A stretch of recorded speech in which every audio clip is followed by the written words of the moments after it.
APGA Ward 1 na 2 n'Ọfịa dị na kansụl Njikọ Ọka tinyekwaziri otu Soludo Support Group achịkọbago afọ 2023 weta ya n'isi njedebe n'ụzọ dara ụda dịka ha mere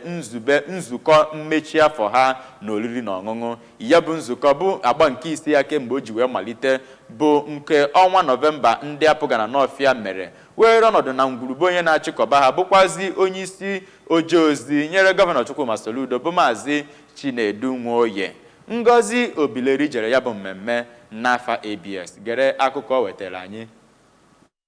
Na ya bụ mmemme wọọdụ abụọ ahụ nọ na n'Ọfịa ketere oke narị akpa osikapa n'otu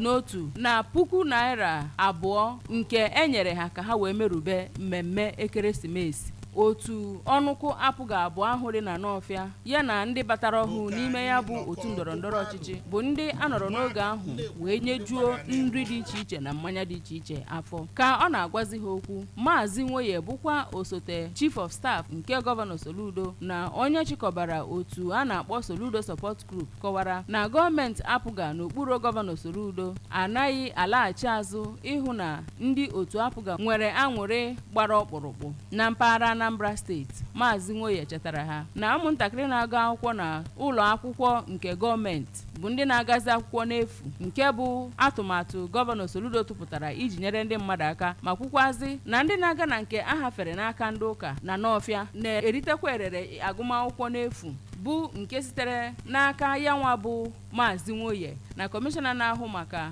nhazi ego bụ Oriakụ Chiamaka Nnake bụ mbọ ha gbara ịhụ na ha mere ka ibi ndụ dịrị ndị n'Ọfịa mfe. O kwuziri na enwere atụmatụ iji nyere ndị APGA na n'Ọfịa aka n'ụzọ dị iche iche bụ nke ha kpọrọ welfare program, nke ọ kọwara na isi ya bụ iji nyere ndị otu ha chọrọ ibido ihe eji enyere ndụ aka ma ọ bụ ime ka nke ha na-emebu eme na-aga n'ihu, ma kpọzie oku onye ọbụla nọ n'ụdị mkpa ahụ ka ọ gaa hụ kọmiti na-ahụ maka ya bụ ego ka ha nye ha ego ha ga-eji bido ya bụ ahịa. Onye isi ya bụ otu ndị na-edebe ego ahụ nke ha kpọrọ welfare committee bụ Oriakụ Franka Nwigbo kọwapụtara na ebidogori nyewe ndị mmadụ ego na ya bụ ọnọdụ, gụpụta afa ụfọdụ ndị ritegoro erere ma ndị nwụrụ anwụ ejere leta ma ndị mụtara nwa ọhụrụ, ma kọwaa na ọ nwere ụzọ ihe dịgasị iche iche mmadụ kwesịrị ime iji wee torue irite ya bụ erere, dịka idebanye aha nke ọma n'otu ndọrọndọrọ ọchịchị ahụ nke Ward 1 maọbụ Ward 2. A ga-anọzi n'oge ahụ wee nye ha akwụkwọ ikikere gosiri na ha bụ onye